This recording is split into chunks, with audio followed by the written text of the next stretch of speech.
Isis, son métier, c'est la terre qui prend forme sous ses mouvements adroits, un tour de main dont elle a hérité jusqu'à la matière première. C'est la même terre qu'utilisait mon père, c'est avec celle-ci qu'il a appris à tourner. Donc on a gardé toutes les mêmes recettes. Toute petite, on était dans son atelier et régulièrement on le voyait faire. Et après je m'y suis remise il y a 2 ans. Quand j'ai remis les mains dans la terre, je me suis dit que c'était ça quoi. Une vocation qui l'a convaincu de s'installer dans cet atelier boutique il y a 1 an. Son père, Eric, y passe de temps en temps partager son expérience. J'ai pas le réflexe de passer l'éponge. Ça gagne du temps. Hein. Faut pas que ce soit coupant quand il y a eu la première cuisson, quoi. Faut pas qu'on puisse se blesser. Oui, puis après ça sèche rapidement en fait. Après 45 ans de métier, il a pris sa retraite l'année où sa fille s'est lancée.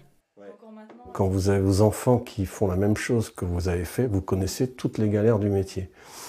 Et donc, fatalement, c'est des angoisses, quoi. Maintenant, il y a une fierté, bien sûr.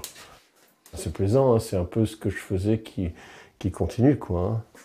Et malgré les inquiétudes initiales, cette première année d'activité est un succès.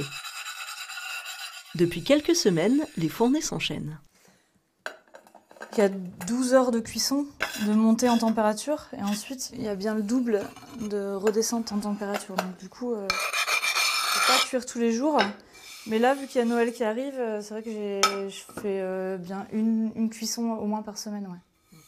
La recette du succès, c'est aussi d'avoir choisi, comme son père, la poterie utilitaire, d'autant plus recherchée que cet artisanat est devenu rare à notre époque. C'est agréable de savoir que les gens utilisent nos poteries, par exemple tous les matins, qui prennent leur café dans nos mugs, quoi. Ce qu'ils aiment, c'est qu'il n'y en ait pas 2 pareils et que chaque pièce soit unique. Donc ça, je pense que ça plaît. Ouais.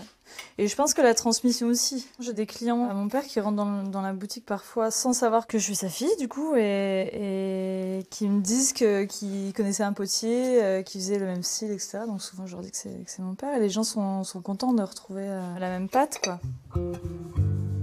Dans la famille De Bruyne, le goût de la création donne vie à des objets uniques qui peut-être, à leur tour, se transmettront de génération en génération.